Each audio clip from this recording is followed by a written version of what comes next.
hopefully there will be no questions. No. It's a joke. So thanks very much, Gary, and thanks to the American Academy here, which is really an extraordinary institution.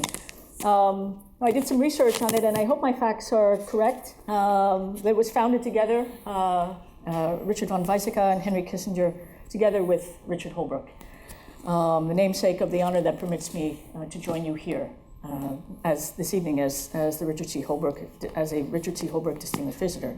I first met Dick more than 20 years ago when I was serving at the National Security Council staff. He was taking up his appointment as ambassador to Germany, and he was already known in American foreign policy circles as a giant. Our paths crossed many, many times over the years, in Washington, in New York, at the United Nations, in my government. And Dick was always eager to roll up his sleeves and learn what you were working on, offer advice that had invariably made whatever you were thinking better and whatever you were doing more effective. I was the beneficiary of his advice and insight very often in my career. And now, in addition to the many things I have to thank Dick for, I can thank his memory that brings me back to the city after New York that I love more than any in the world. It's true. The American Academy, I understand again, was founded in 1994 on September 9th, which was exactly the day after the Berlin Brigade departed the city, where it had served continuously under various names since 1945. I was, as Gary said, a proud member of the Berlin Brigade. It was my very first assignment as a 21-year-old lieutenant. I arrived in Berlin on October 16th, 1978. I remember it exactly. It was cold, dark, and the air smelled of brown coal. The night I arrived, my sponsor, which is a person who helps you ease into your new military unit, took me down to the wall by the Duppel housing area. You know where this is, yeah? We climbed up a small little open-air tower just to see why the United States committed over 60% of its active duty army to the defense of Europe for as long as it did. As my sponsor explained to me sort of the rules about the wall, no baseball, no throwing things, a 1,000,000-watt Fresnel lamp swung around and slammed into our faces. And I said, oh my God, what do we do? She said, we smile. And we wave. We're still here. We are still here. I said, I wonder what he's thinking. She said, we'll never know. So much for the wisdom of lieutenants. So your attendance here tonight honors Dick's memory, and it also demonstrates the success of the efforts by the American Academy to strengthen U.S.-German relations. But your attendance also signals, whether you know it or not, your interest in the topic of cybersecurity, which makes you early adopters. You may not be known to your friends and acquaintances as early adopters, but you are. And your presence here tonight on this subject makes you so. You're part of a community that I think is growing worldwide that's really committed to the preservation of an open and secure internet. The internet is open right now. It will not always remain so. The greatest threat, in my view, to the openness of the internet is the lack of security. Let me set some context for you and then talk about why I believe it's true and lay out and try to answer what I think are really the only three interesting questions when it comes to cybersecurity. I know people think there are millions of them. There probably are. I only think that there are three that are interesting. But first, why is cybersecurity so important? I mean, we've all heard this word. Yes? I no longer ask for a show of hands because you'll understand why in a second. But why is it so important? Why is cybersecurity so important? Well, by now, I think all of us realize just how reliant we have become on the internet and how much of our lives depend on fast, reliable communications and connections in cyberspace. In the Lute household alone, we have 2 desktop computers, 3 laptops, 4 mobile phones, 4 Apple TVs, 3 GPS devices, 2 iPads, and 5 e-readers. I'm missing a few. When I travel, I usually have 2 computers, 2 MiFis, 2 phones, an iPod, and 3 portable chargers. And I just got Google Glasses. I know, it's very, very cool. I mean, I have to really admit, if I'm honest with myself, my phone is hardly ever out of my hand, much less out of my sight. Maybe you're like me. But it's so much more than my phone. It's my newspaper, my magazines, my mailbox, my desktop, my camera, my dictionary, my photo album, my filing system, my radio, the latest book I'm reading, my Übersetzer, and my alarm clock. I can't imagine my life without it. In 1995, how many users were there on the internet a year after it was made widely available? 16 million. How many today? 3 billion. And it's growing at a rate of 100 connections a minute. Nearly 80% of the population of North America, 70% of Australia and Oceania, 65% of Europe, 45% in Central and Latin America can access cyberspace. In fact, the internet's global penetration of the world's population is now approaching 40%. How reliant are we? What percentage, for example, do you think of the Belgian economy? What percentage of consumer spending is done by digital means? In Belgium, it's 93%. This is an ecosystem in which billions of users, human and machine, are engaged in trillions of transactions every day, a phenomenon of scale and speed that really is more suited to scientists than policymakers. Operating at the speed of light with relative ease across geographical, cultural, economic, and generational divides, cyberspace has brought the empowering combination of information and connection to billions of people. But let's face it, life online is basically unsafe. Reliant as we are on the internet, and we are reliant, after 2 decades of life online, there is essentially nothing you can do online.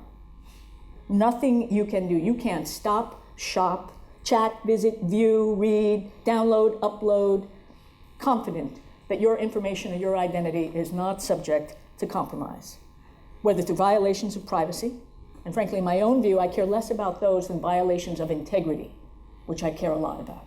I'll talk about that. Criminals and other malefactors in cyberspace have become powerful, largely, it seems, because most of us are willing to trade convenience and connection for safety and protection when we're online. It's a false choice, of course, but it's one that has led in part to some bad habits all around. Passwords don't get changed. I mean, really?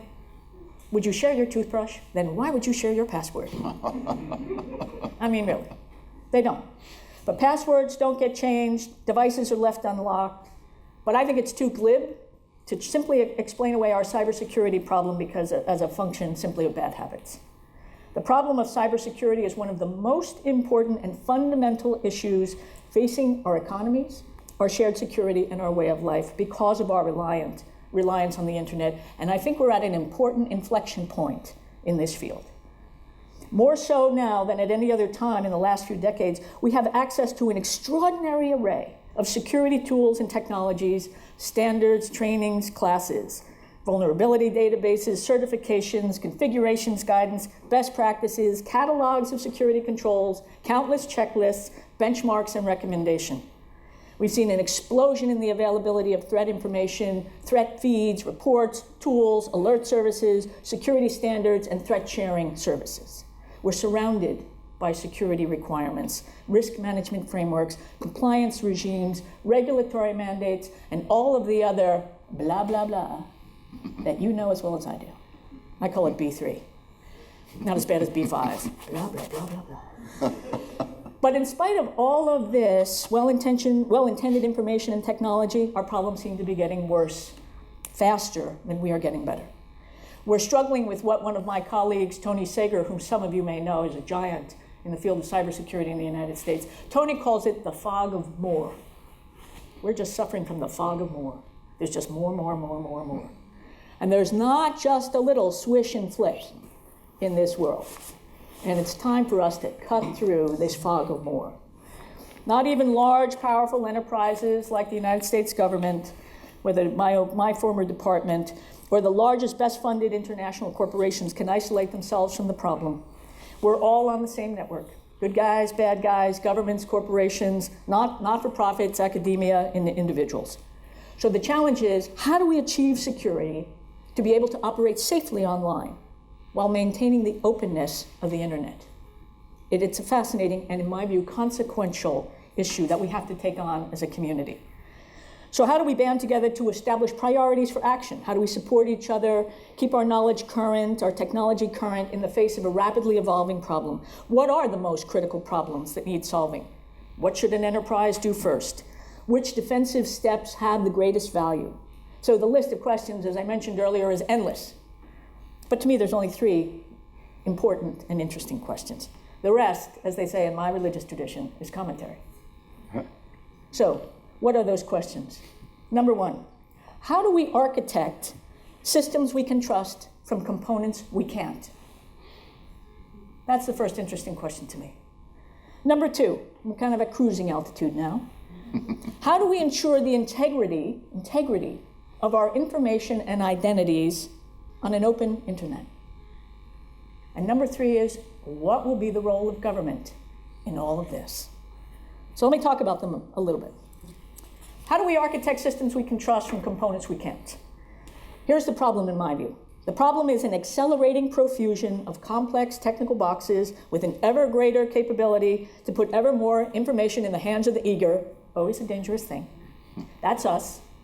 Clamoring for ever more convenience and speed. Satisfying? Yes. Safe? No. It's not. There are no requirements that our devices come equipped with even de minimis security features. And much of the software that many of us use, Apple users are a particular exception, is shot through with flaws and vulnerability, literally. Moreover, our constant demand for convenience and speed is loosening on the world ever more sophisticated technology and software, again, to all of us, most of whom have neither the understanding, the aptitude, the vocabulary, nor the inclination or interest to be part of the solution. Question 2. How can we ensure that the integrity of our information and our identities, how can we ensure the integrity of our information and identities in an open internet? What's the problem? See question 1. Really, most of us do want our privacy to be protected online, but few of us are willing to take the basic responsibility to see that it is so. We object to our governments having precisely the same information that online companies routinely collect. It's hard to find principle here. I share concerns about privacy. I do. Fewer than most, but to me, the greater problem is not that somebody might discover my blood type. It's that somebody might try to change my blood type. So it's the integrity of information and preserving the integrity of information that I care a lot about. But this is the question that often draws out the most passionate discussions, privacy. But should we really expect Sony to safeguard and protect your phone number when it's been floating in the public domain since Glenn Miller played Pennsylvania 65000? Some of us know what that means. And how should we understand privacy anyway? I was the lead negotiator for the United States with the European Union in an 18-month-long negotiation, passenger name records, terabytes of data we were sharing. Now, what do you know about data? Data sharing and data exchange? It's never its own point. You never share data simply for sharing data. You share data to use the data. And in that case, we were trying to use it to safeguard the traveling public across the Atlantic. We have 2 very different views of privacy. Many of you know the difference. In the European view of privacy, as I've come to learn it, it's the ability of individuals to control information once they put it out there for the life of that information. The American view of privacy is limiting the ability of your government to intrude in your life. These are 2 very different perspectives on privacy. So how do we develop platforms for dialogue and discussion that recognizes the legitimacy of what are 2 very fundamentally different views? Finally, what is the role of government in all this anyway? When it comes to cybersecurity, what should the role of government be? Well, the problem here is really kind of an interesting one because security is something typically that societies have assigned to their governments to handle. We want safe streets. Governments, you run the police. We want a safe country. Governments, you run the military, you make the laws, you handle security. Governments are, in fact, used to being the monopolists. To listen to the political economists talk, they're used to being the monopolists when it comes to security, and that's true in all physical space. It is not true in cyberspace. Governments want to come into this space, but I can tell you out of the 193 countries in the United Nations, no 2 of them are approaching this in the same way. And as governments wrestle with this problem, in my view, they seem to be falling into one of 3 categories. 1, governments that perceive the threat in cyberspace coming from outside their borders. 2, governments that perceive threats from the population that exists within their borders. And 3, governments who aren't really particularly threatened at all, but recognize that something very big is happening out there and want to be part of the action. They want to protect the vulnerabilities of their population, which is some very fundamental level is the value proposition of a government, and they wouldn't mind cashing in on all the wealth that's being generated out there online. The real question probably centers around not just what responsibilities governments should have for ensuring our safety online, but what responsibility each of us, users, manufacturers, service providers, software writers, everyone, what responsibilities, how should we distribute responsibility to keep us safe online? But aside from what governments may or may not think or may not do, I think they're wrestling with their role against the backdrop of 2 very, very powerful trends that may be altering the very significance of politics, government, and perhaps even geography as we know it. One is a trend of growth, and another, in my view, is a trend of decay. First, growth. In my view, we are witnessing a global cyber awakening. This is the social consequences of the penetration of the internet, that it's expanding organically and nearly instantaneously. The cyber awakening really reflects that people can find information and each other much more easily and reliably. They can connect, they like it, they want more. It's giving them a greater social confidence and political empowerment, and it's emerging among publics everywhere. For a global population that's already healthier, wealthier, more educated, aware, and mobile than at any previous in history, the implications of this empowerment, in my view, can hardly be overstated. And it is, I just call it a global cyber awakening because that's what it feels like. As people get more connected, they feel more capable and they want more. A few observations I think about this phenomenon, though, are probably worth noting. First, with all the information that's circulating around the globe about all of us, we, or somebody, right, has come to know a lot about people. We know a lot about people now. But you know, our understanding of people online, we understand them almost entirely as consumers, not as citizens. And that's interesting because for cybersecurity to take hold, citizens typically demand security, not consumers. So we need to understand more about people as citizens, not just as consumers. In fact, the familiar security role that governments usually play in the physical world, I don't think will translate simply into cyberspace. On the other hand, governments are not going to simply sit by on the sidelines and watch things unfold much longer. They've already started to move. The potential for truly dangerous things is already too great, and frankly, no government is standing still. Secondly, the interesting thing about this cyber awakening to me is that when it comes to cybersecurity, the law has not proven to be either a guide or a guardian. And the real strength of the law lies in its ability to anticipate the familiar and rationalize the unprecedented. However, in almost every dimension of the cyber experience, from data to property to exchange to value to rights, while lots feel like it ought to be familiar, lots is really actually brand new. The law is always a lagging indicator of social consensus, but it's particularly behind the curve in cybersecurity, and it's not keeping pace with technology or society or policy. Power and practice are filling the void. Thus, when it comes to being safe online, in reality, at the moment, we're all on our own. Third, in my view, the internet really is changing everything. In less than 10 years since it was founded in 2004, more than 1 billion people around the world have joined Facebook, and Yahoo is not far behind. Only the population of 2 countries, India and China, reaches those numbers, and only 2 religions, Islam and Roman Catholicism. And neither of those countries and neither of those faiths can claim to know its citizens or its faithful at all to the degree to which Facebook and Yahoo know their subscribers. Commercial actors have become powerful in cyberspace largely because they've harnessed the magic of data liquidity. Despite all you have read and all the governments are doing in cyberspace, they have not yet figured this out. Why not? Because in my view, it's because I'm not sure governments yet have the power that matters in cyberspace. Governments dominate security in the physical world because they're the only ones with the legitimate consolidated control over lethality. They have the power and the responsibility to protect us. But in cyberspace, it's the power to connect us, not the power to protect us, that matters. In fact, when you count off the powerful actors in cyberspace, you run out of fingers before you get to the first government. The trend of decay that I mentioned refers to the near total collapse of social trust in public institutions worldwide. That's probably hyperbole, but everywhere you go, people are angry.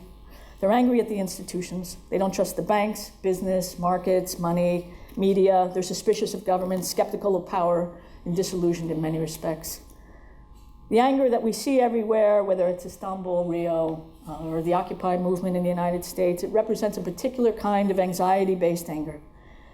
It's not purpose-driven anger. People kill each other with purpose-driven anger. This is anxiety-based anger. It's not so much that we don't trust these institutions. We don't, by the way.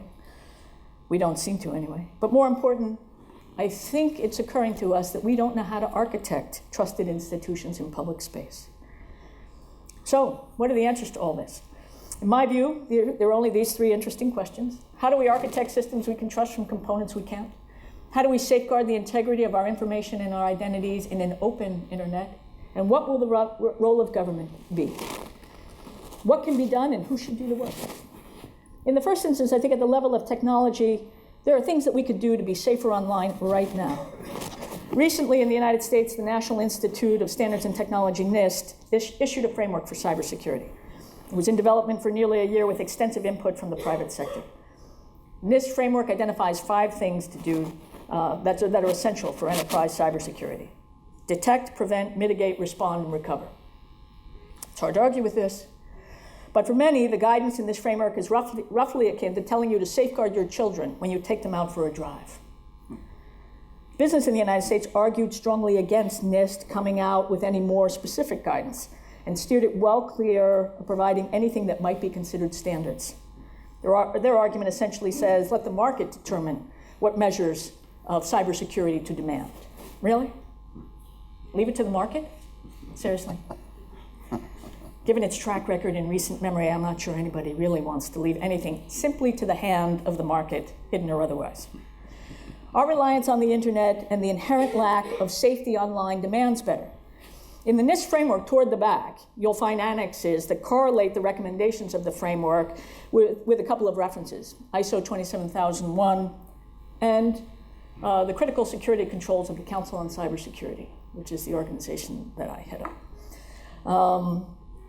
What's the difference? 27001 sort of details everything you should possibly do that we know about. It's sort of like the Sears catalog. It's got a lot of good stuff in it. And what we say at the council is we tell you what to do first. We tell you what the most important things are to do first. What are those most important things? And the measures that I'm going to outline to you will prevent 80 to 90% of all known attacks. 80 to 90%. Now that's pretty good. Is it 100% attacks? No, there's nothing that gives you 100%. But 80, 90% is a number I will take. What are those things?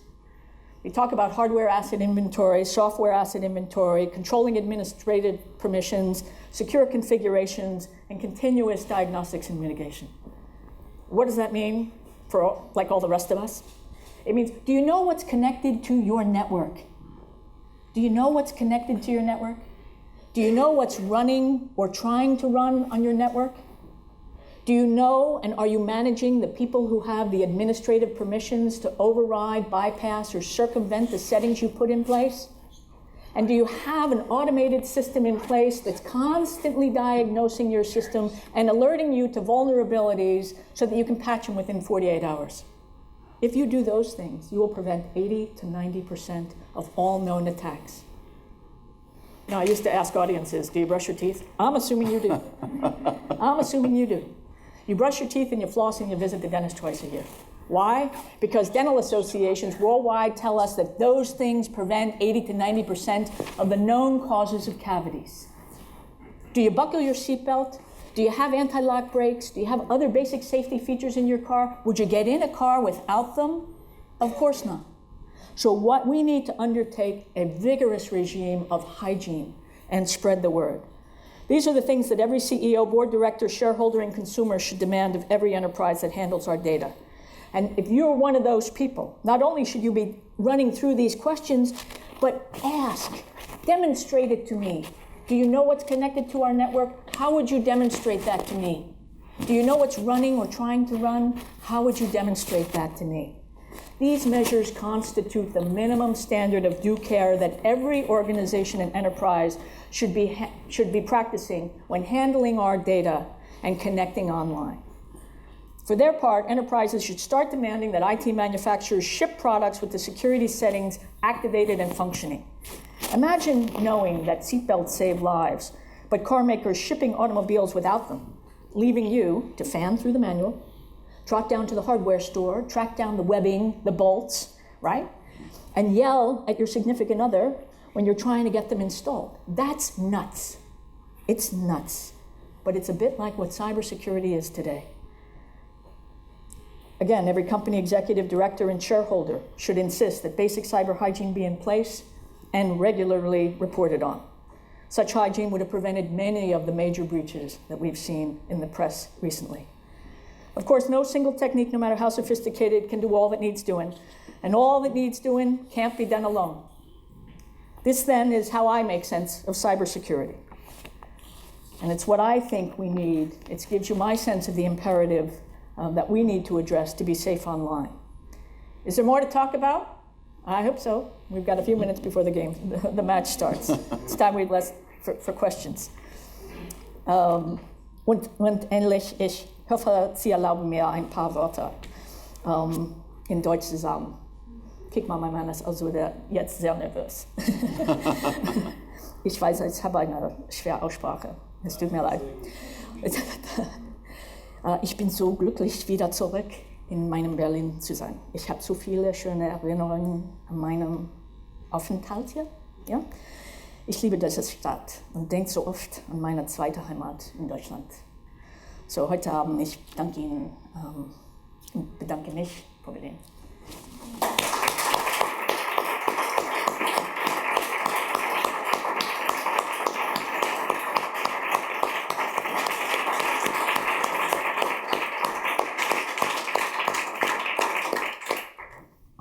Eine Frage. Please. Questions, and wait for the microphone. Maybe. I think I can. No, we're taping this. Oh, you're taping it. All right. I got a question regarding bring your own device. When you talk about hygiene in companies, that is a clear statement against any old bring your own device. Is that correct? No, I don't think so. I mean, I think there are ways. We have technologists here in the room, so I hope you'll talk to them afterwards. I'm not a technologist. But there are ways to sandbox and virtualize the engagement of your device that I think will address that. It's not going to have all the answers, but the basic hygiene I'm talking about now, if your device has been vetted through your IT section and you can connect, and then you try and download something that looks strange and weird, and they say to you, hey, that looks strange and weird, at least someone's home. So, you know, we had a terrific conversation over dinner about stifling innovation. I'm not for it. I'm a particular fan of the generation that's in their 20s and 30s right now. People talk about my parents, our parents' generation as the greatest generation. These kids in their 20s and 30s are great. They're bringing new ideas, challenging all kinds of assumptions, bringing innovation into our workplaces and into our marketplaces. And a lot of them, you know, I carry 2 phones. They may have a dozen. So we got to figure that problem out.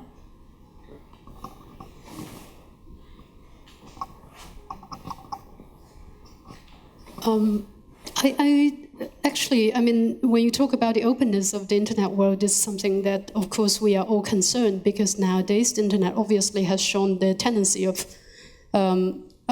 drawing country borders, like in China, and also China called on Iran, for example. And then China also called recently in the Shanghai Cooperation Organization conference, calling for Central Asian countries and Russia as well to join in protecting the security of the internet. And of course, under such kind of slogan, like protecting the security of the internet, that means more control, more barriers between different servers or whatever. So how do you see this trend, this tendency going? I mean, will we, in 10 years' time, live in an internet that is almost like our current world, our virtual world. Not the virtual world will be like the real world. Yeah.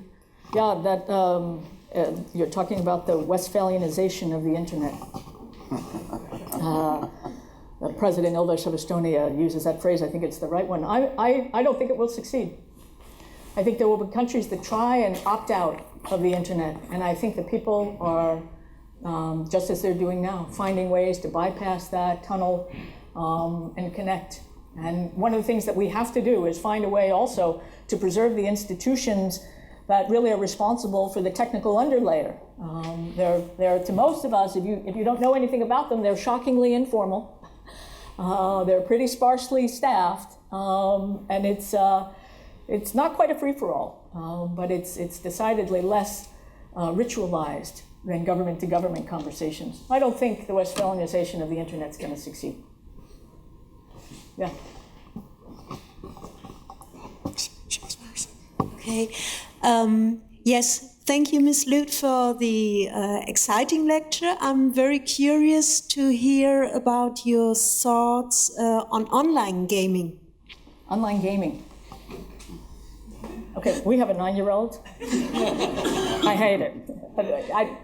It's not something I've really, it's not something I know a lot about. It's not something that I spend a lot of time doing. It is something that we spend some time dialing, but it's not quite online gaming, but it's pretty close. So I don't, but I welcome anybody else who has thoughts. So where do Edward Snowden and the NSA fit with your talk? Was he good for cybersecurity or bad for cybersecurity? It is. I'm a realist. I live in the world we're in. The revelations are what they are. Have they prompted a dialogue that might not have otherwise occurred? Probably. Do I think that we know more now than we did before the revelations about how to keep ourselves safe online that we would not have known for those things? No. Frankly, I think that the hygiene that I'm talking about is basic hygiene for all of us to protect ourselves as we move online. I mean, and those measures existed before the revelations, but I think the dialogue has occurred. I think part of what we have seen as a function of the Snowden revelations have been a little bit of confounding of the issue of cybersecurity. What does it mean to be safe online? What does it mean to have the integrity of your data, and your identity reasonably secure within affordable measures, right? There's obviously some margin that's going to take us over the edge. We've lost a little bit of our way because we're concerned with, obviously the issues that have been raised. You mean this is where we've got too far toward privacy and forgotten about integrity? I don't think anybody is going to say we've gone too far towards privacy. I mean, we're worried about privacy. No, I don't think so. I think we have not worried enough about privacy. And if you have kids under the age of 20, okay, they're not at all. We're not. I'm more worried about their privacy perhaps than they are. I think we should worry more about privacy. But I personally am worried about integrity of information. Again, I don't care if you know my blood type, but I do care if you have the ability to change it. Because you might have a vendetta, and it particularly as the reliance that I described on the internet only increases, the ability of criminals or malcontents or people with vendettas or, the strangely curious can go in and alter data with life or death consequences. That matters a lot to me. Yeah.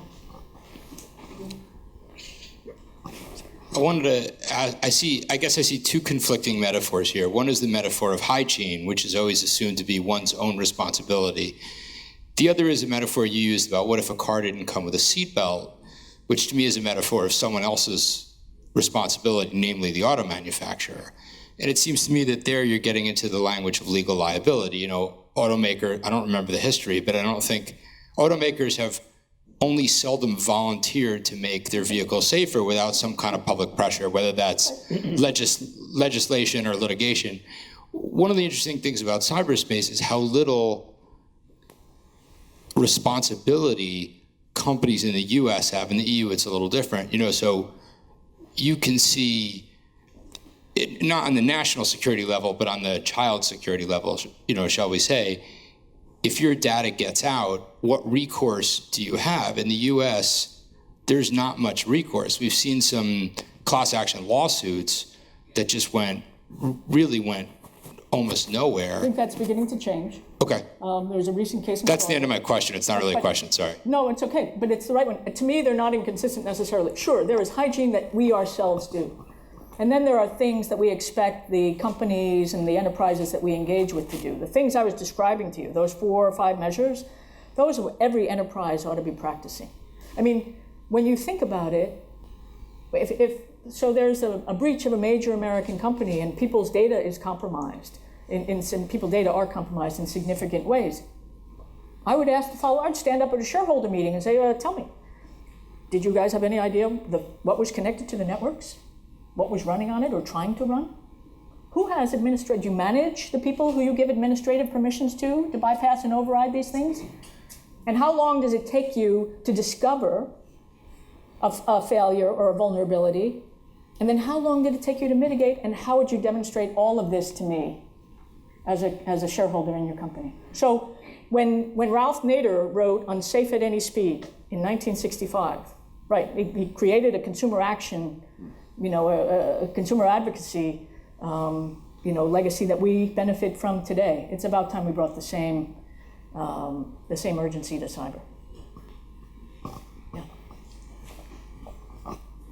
Jane, fantastic lecture, very eye-opening to me. I like in particular the upbeat note that there's 4 things you need to do to then keep all the problems out. But that's the point I want to challenge you on as a practicing hacker, as somebody who falls into the 90% category, maybe.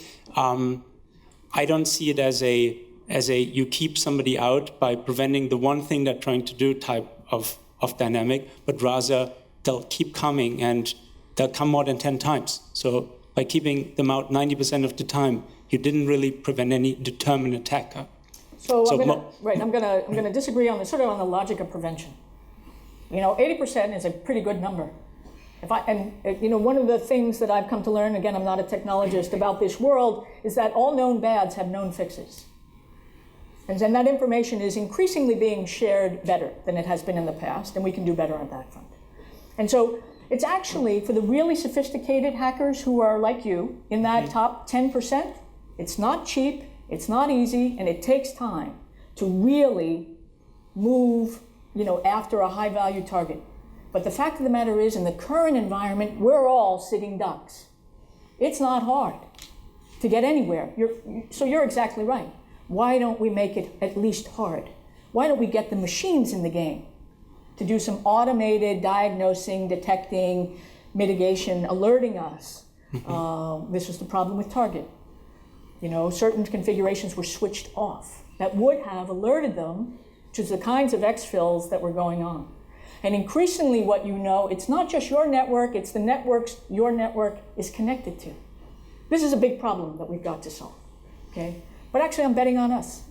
But so the dynamic that you're introducing is to keep modestly motivated hackers out, those 80-90% that only try once, but you're still not solving the determined hacker type problem. You're not, basically, you're creating car theft security. 90% of people cannot break into cars. My car is safe from 90% of people. But that keeps not a single car thief out. They're more determined. They have the tools, they have the skill, they have the practice. Those are the 10% or subset of them. So if we take the criminal portion of the population, it's actually not true. Having spent some time in law enforcement, been in a law enforcement agency, you have a lot of crooks who are just after the cheap and easy win. They're not going to persistently try. They will move on. Because you may have locked your car and installed an auto alarm, but the guy parked next to you left his window open. So there's just too many easy targets for any determined hacker to persist at anything that's even approaching a modest amount of hardening. So, and even if you're right, and I certainly agree, look, the determined hacker coming after your target, and it's you they want, and they know they want you, and they're going to figure out, first of all, the really big sophisticated hackers cheat. If they can't break into your system, they will meet you for drinks on Friday night. And if they can't meet you, they'll meet your coworkers.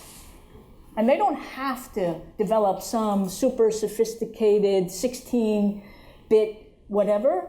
They'll just say, you know, hey man, let me send you the pictures from the soccer game on Saturday. Oh, thanks. Done. It's over. So which of the 4 measures prevents that?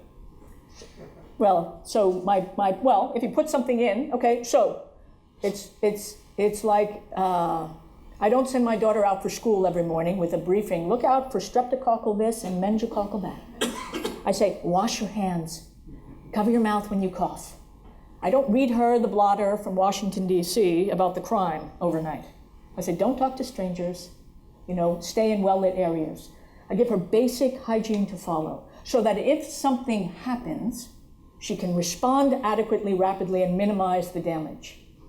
So if we have an automated detection system that's constantly diagnosing our network and identifying malware that has come on or unauthorized movements of data, we can identify it quickly and respond. Will it prevent the introduction? Not always, but it can help mitigate the damage that does occur.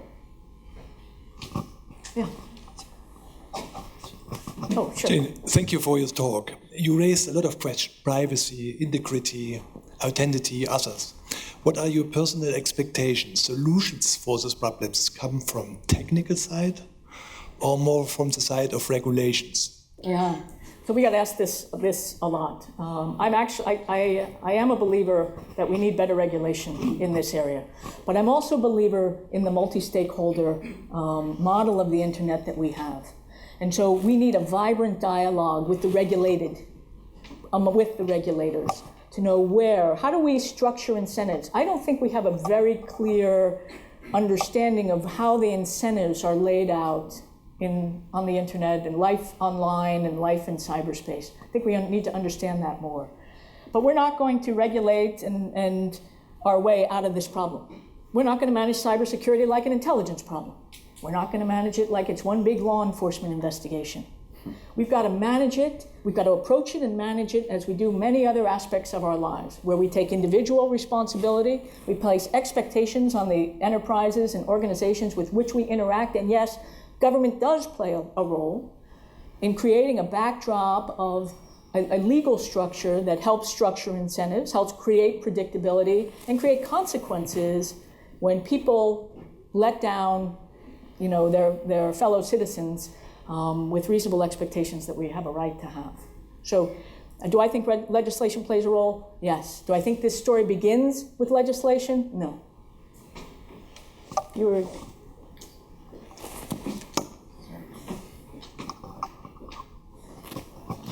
Hi, I was just going to ask a question about legislation and regulation. So since you just said a few words on that, I sort of think I have to reframe my question. And it would then be, do you think that government has a responsibility to enact legislation, and do regulators have the responsibility to enact regulatory standards? And I mean, for example, in the European Union, there's some legislative efforts underway, and I don't know exactly the American case, but I think it's different in the US. And do you think... It hasn't been a pretty picture. Pardon me? It has not been a pretty picture. Yeah, well, that's what I thought. So do you personally, as somebody who was a government representative in the United States, do you think that government has a responsibility to enact legislation? And what would be the chances for regulators to actually enforce regulatory standards? So I certainly do believe governments have a responsibility to enact legislation. I don't believe that governments are, that makes governments experts in what that legislation ought to contain in every case. So we need a vibrant dialogue with the private sector, with other stakeholders in this mix, to decide what's right for our societies. I mean, governments do have a responsibility to protect their societies from their vulnerabilities. And that's why they regulate, why they pass laws, and that's why executive branches, at least in our case, does the regulation. It should be informed regulation, informed by practice, good sensibility, and the common good. We have, when I was in government, we had a pretty robust dialogue with the private sector. We have 16 critical infrastructures in the United States. That we designate them that way, things like oil and gas, electricity, finance, agriculture, those sort of things. There are first-party regulators, Department of Agriculture, Department of Energy, Department of the Treasury, and Homeland Security, and those first-party regulated departments, and representatives from the industry itself would sit down and talk about these issues a lot, because the government can't do all that needs doing here, and because it is the responsibility of government, in our case, the legislature, to pass laws. They have to be informed by those whom the law affects. And in the United States, 80 to 90% of the critical infrastructure of the country is in private sector hands.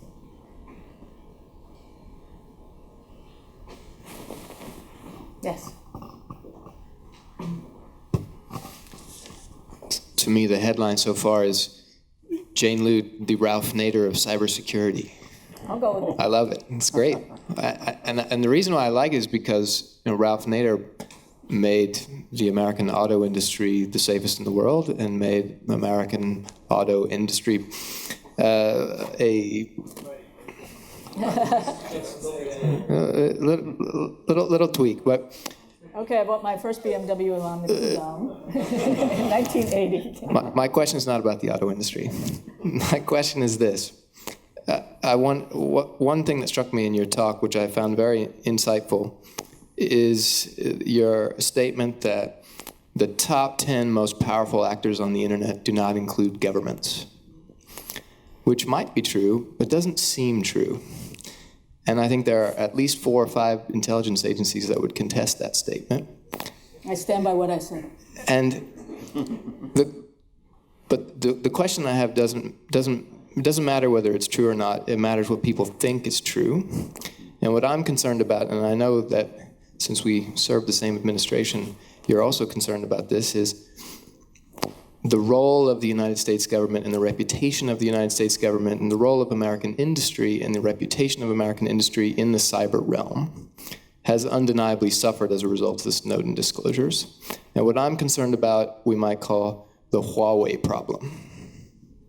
The Huawei problem is, for those of you who don't know, Huawei, Chinese manufacturer of computer and networking equipment, barred from selling equipment in the United States market in lots of different ways, on security grounds, more or less.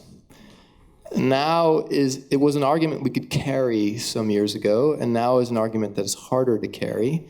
And the claim that I see now in the marketplace is a kind of fatalistic one, that everything is insecure, and therefore you should simply go with the cheapest alternative. And this is a dangerous and wrong-headed idea, but is nonetheless a very pervasive one.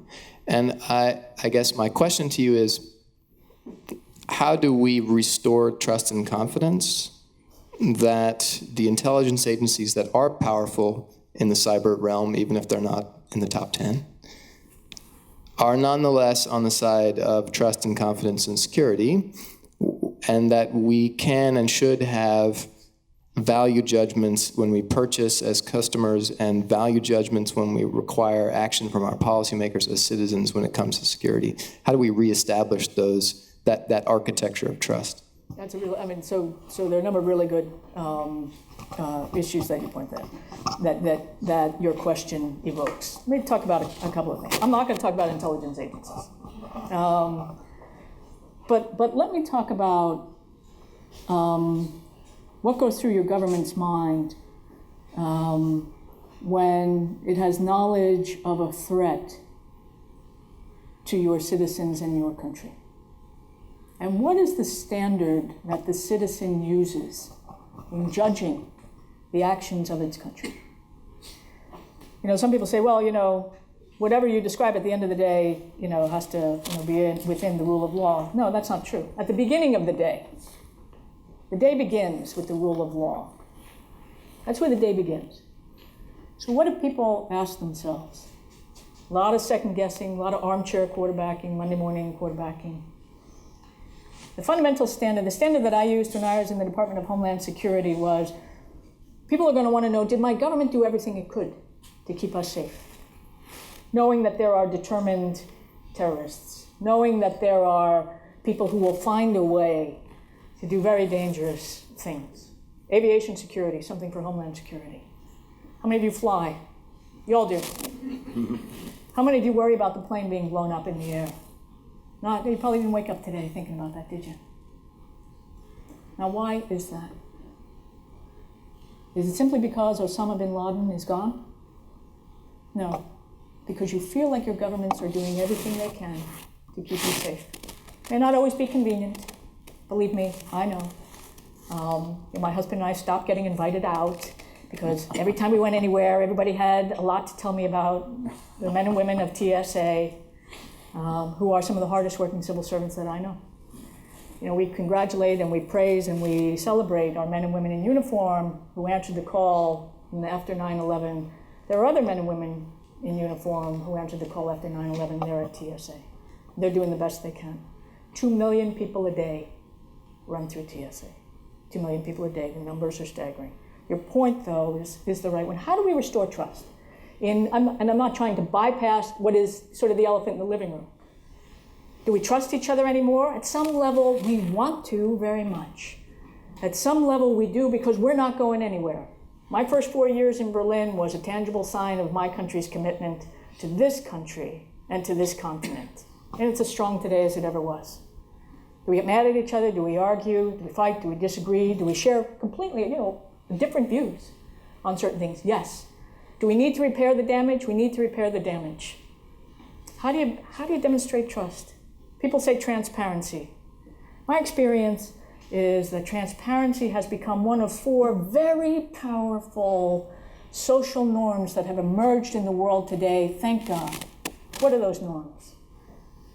The norms of inclusivity. Nothing about me without me. I demand to be included. The norm of transparency, which a lot of people think that everybody gets to know what's going on about everything all the time. That's not transparency. Transparency is that you have visibility into the process by which decisions are made. Transparency is sometimes confused with you have to agree with what I want. That's not. What's the other norm? The norm is reciprocity. If it's good for you, it's good for me. If you're going to make me do this, you better do this as well. And the final norm is the norm of accountability. These norms have been shaping and emerging and growing over the past 100 years. They're very powerful now, and they're associated with what I see as this global cyber awakening that's empowered by the internet, thank God. Because our faith in people will help us restore trust. What's trust? It's a reliable value, it's a value proposition reliably delivered. What destroys trust? Surprise. Destroys trust. So, do we have work to do? We have work to do.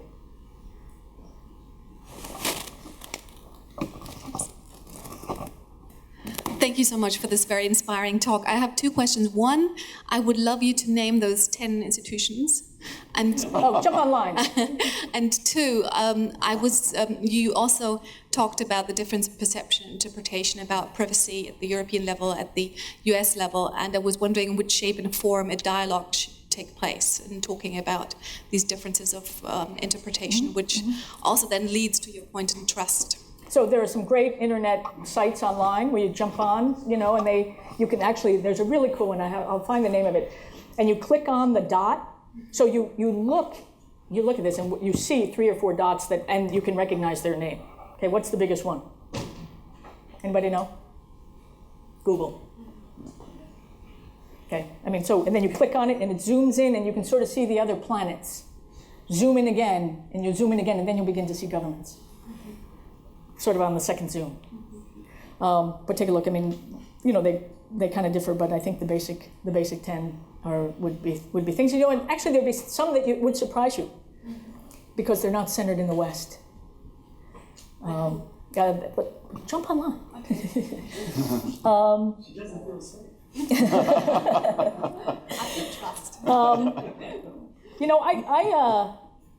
I sat through some very, very difficult conversations with our European counterparts in our conversation over PNR. There has to be a willingness to acknowledge the legitimacy of the other party's starting point.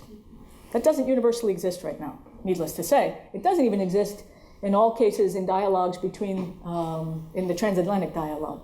But I think it has to happen, and I think the more dialogues, the better. I'm a big believer in citizen-to-citizen dialogue, in so-called Track 2, so-called 1.5, or any of these other kinds of things. I think we should insist on knowing what each other thinks and why we think the way we do. I mean, for example, there are certain things that people put up with in Europe that, frankly, are just not, as easily received by Americans. You go to a European hotel. What's the first thing they ask for? Your passport. What do they do with it? I don't have any idea. Now, are you okay with that? A lot of you are. A lot of Americans are not. Do they share that information with law enforcement? Yes. They do. You okay with that? Okay. I mean, the point is that we have very different views about, what's tolerated and what's not. The information on bills of lading with companies that ship information. What information is on a bill of lading? Have you ever looked at one? All kinds of stuff. Names, addresses, phone numbers, guarantors, credit cards, etc. Where does it go? I don't have any idea. But I do know it's shared with law enforcement. How long is it kept? 7 years. What's magic about 7? Anyway, the point is that there are different views, but the only way we'll kind of get to the bottom of this and agree to disagree, and you know you have a breakthrough in a conflict when you're willing to accept prospective satisfaction for retrospective satisfaction. It's a good rule in marriage. The conflict will not end, but you will move forward when you accept prospective payoff in exchange for retrospective satisfaction. And we must look forward together. Well, I think we're going to have the game's on. This has been an incredibly rich discussion and conversation. We're grateful that you've come. It's very important that you engage, that Americans and people with your expertise engage in Europe, of course, at this, not just with your peers as you've been doing yesterday, today, and tomorrow, but also in this kind of discussion. I found personally, intellectually, especially impressive that it was very clear you deploy many different expertises and careers, and that, for me, has given me so much to think about that I can't bear to hear another question. But now is the informal part of the evening, which you can ask your questions in person over a drink and fresh pretzels. Thank you very much. Thank you. This is really, really good. Well, the last thing, it's very funny because you described our Harold Project much better than you described it.